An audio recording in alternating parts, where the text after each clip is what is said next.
to the recommendations of government officials and the CDC, we are recommending that all citizens stay indoors if at all possible and practice social distancing.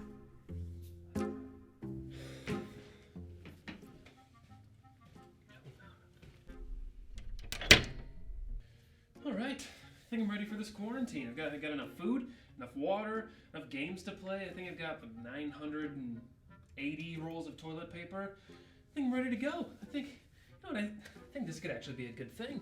Yeah, you can just sit back, throw on some sports. No, okay, no sports. Well, maybe there's something else good on TV. No, okay, just reruns of Jeopardy and the news. Oh, you know what? Yeah, here we go. I'm gonna start doing P90X. Yeah, get super buff during this lockdown. Oh, hey, man. Oh, yeah, gonna start working out. Yeah, you're not even gonna recognize me when this is all over. Yeah. Are you ready to work? Are you ready to work? If you quit on me again, you go home, and no one's gonna chase you. No one! No. Okay, that was a dumb idea. Worst of the day. It's alright, let's see what we got. I heard Disney Plus, they're being good dudes about this, releasing some movies early. Let's see what they got going.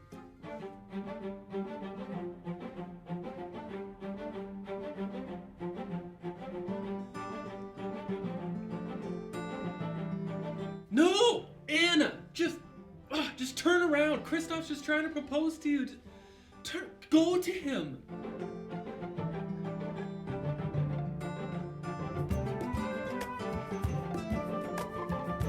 Olaf! No!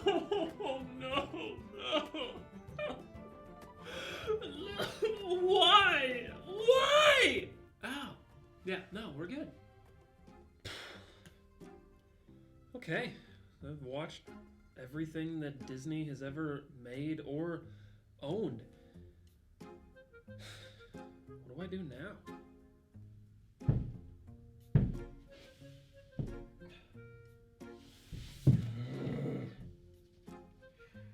I'm so bored.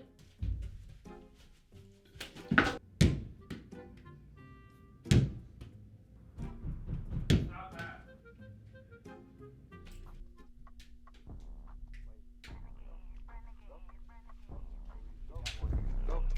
Go.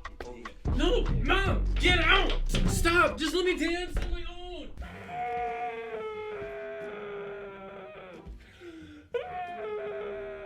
I just need to get outside. I need to see people. Oh.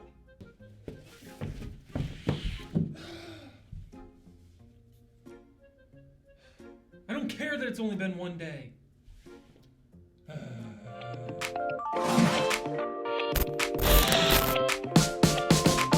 Hey everybody, what's up? I hope you're having a great Wednesday, just nice and relaxed, sitting on the couch. Maybe you've got some popcorn or your stomach probably hurts from all the laughing that you just did at that skit. Just so many things going on. But tonight I wanted to take a break from our Doubt It series and really just talk. Like, I don't know about you, but during this whole quarantine and social distancing thing, it's been really easy for me to feel like cooped up. And I was just thinking about the time, had plenty of time to be thinking. I was thinking back to the time I broke my elbow in second grade. And I've told you this story before, like rollerblading down my driveway, smashing into some garbage cans. We all had a good laugh and went for a quick 3.5 hour long surgery. And then I was good to go after a few months of recovery. But I remember being so antsy and restless. I wasn't able to play the sports that I loved, like hockey or baseball or golf. I couldn't really go outside and play because I had 3 pins holding my arm together. I was just kind of stuck. And at first it was kind of fun. I got to miss school, stay home, watch some movies, just milk my injury. Like, Mom, could you please just bring me some juice? But after a couple of days of just feeling frail, I was over it. I was so ready to just break out of the house and just see another person other than my family. And maybe after a week or so at home, you're feeling the same thing. You're feeling all cooped up and locked in your house and you just want to get out. You're getting antsy and ready to get out of the house. And let me tell you, I get it. I get that feeling. I get a lot of the feelings that I think all of us are feeling right now. The feeling of uncertainty, just not knowing really what's going on, because things are changing so quickly, and the only data that we have about this virus is lag data because it's all so new. Like, there's feelings too of anxiety, like not knowing what's going to happen or how it's going to happen. There's feelings of boredom. Like, there's only so many shows you can watch. There's only so many games you can play, exercises you can do before you start to get antsy. There's feelings too of frustration. Maybe being stuck in the house with your family, it's led to some arguments or moments of being short-tempered. Like, there's a lot of emotions happening right now. And unfortunately, we don't know when this season is going to end, like when this virus will be gone. And that stinks, really. Like, in fact, I just heard yesterday that we aren't even close really to a peak. Like, we haven't hit the storm. We're still weeks away from the storm. And so what do we do when there's something so big that's at the same time so out of our control?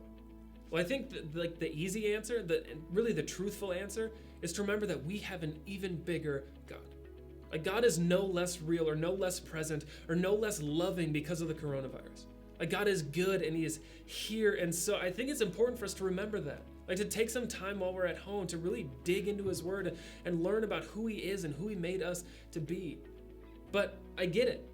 Like, it's easy to feel scared and distant in a time that's so uncertain and out of our control. And so what do? Like, how do we react to this situation that surrounds us? Like, we need to fix our eyes on Jesus and remember that he's in control.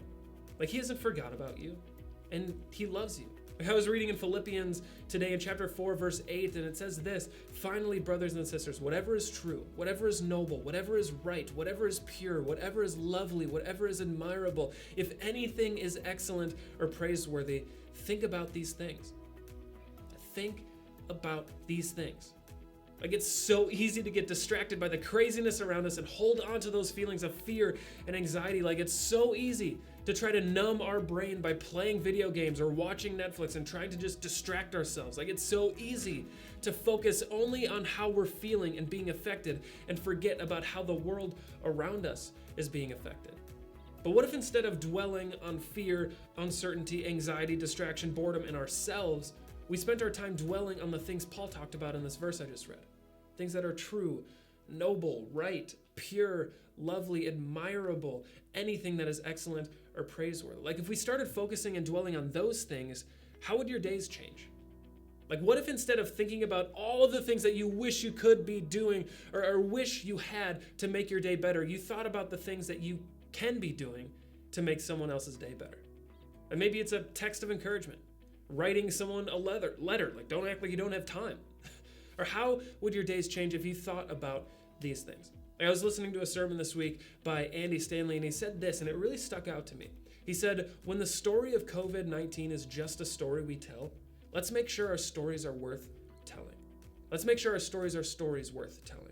And he was saying, like, rather than getting swept up in the chaos that's surrounding us, like rushing to the store to stock up or building our end of the world bunkers and just becoming crazy self-focused nut jobs who just spend the day whining about what we wish we were doing, what if we acted more like Jesus? Like, it really got me thinking, because if I sat down, like, if I was just honest with myself, I could sit down with a pen and a paper for 60 seconds and I could come up with a killer complain about list. Like, there are so many things that I could spend time wishing were different, but is that really the story that I want to tell in 5, 10, 20 years? Yeah, COVID, it was crazy. Like, I bought so much toilet paper and then I watched TV and I felt sad. Okay, cool story. I'm gonna go now. But like, what if your story becomes, yeah, it was crazy. A lot of really hard things were happening around us, but I did what I could to stay home, stay safe, be smart, but also help out as many people as I could. Like, I got all of my friends together, virtually, of course, and we sent money to a struggling organization. I made sure to reach out to my small group and friends to connect with them and encourage them during this time. Like, I took advantage of the extra free time and I dug into the Word and got to know God more, and I can honestly say that I've never been closer to Him than I am right now because of that. Like, what if that was our story? Like, I think it's really easy during a time like this to feel secluded and alone and to dwell on all of the negatives. Like, it's so easy to feel distant when every other sentence we hear includes the word social distancing.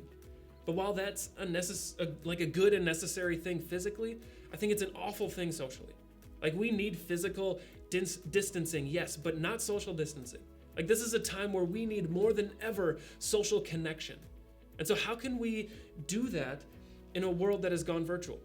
Well, there's a few ways that I came up with. One, if you follow us on Instagram and subscribe to us here on YouTube, you can follow along and hang out with us through our videos, like when we go live, just giving suggestions along the way, stories you want to hear from us, and ask questions along the way. The second thing you can do, connect with your friends, your small group leaders, and your small group itself. Like, reach out to them, say hi, play Uno over FaceTime, like do whatever you can, and make it a priority to find ways to connect with your friends, family, and small group. And third, connect with your Creator. Like, take some of that extra time that you have to grow closer to God. Like, start a Bible reading plan or follow along with a devotional. Like, get into the Word and get closer to God. And I want you to hear this too. I'm not saying like stop playing video games, no more video games, no more watching TV. Like, what I am saying is don't only play video games or only watch TV. Like, we were created for community, and even though we can't be together physically, we can still be together. And so that's my challenge for you this week. One, follow along with us online, like reach out to your small group and connect with God. I think doing these things every day will dramatically shift the way that we see this season that we're in.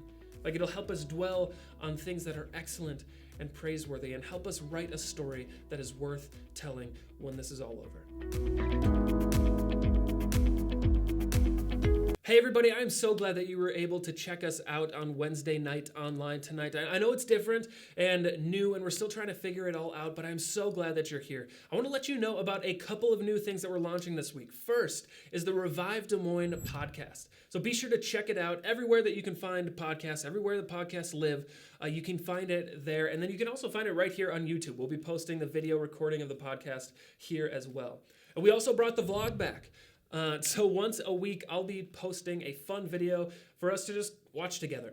This week is a behind-the-scenes tour of our office, which just looks kind of crazy behind the scenes with all the new online stuff everywhere. We'll also be doing Throwback Thursdays and just looking back at some of the fun old videos we've done, and I'll occasionally be going live and hanging out and talking with you guys too. So make sure you follow us on Instagram at Revive Des Moines to stay up to date with everything that's going on and for you to stay connected. So do all of that stuff. Love you guys. Have an awesome week.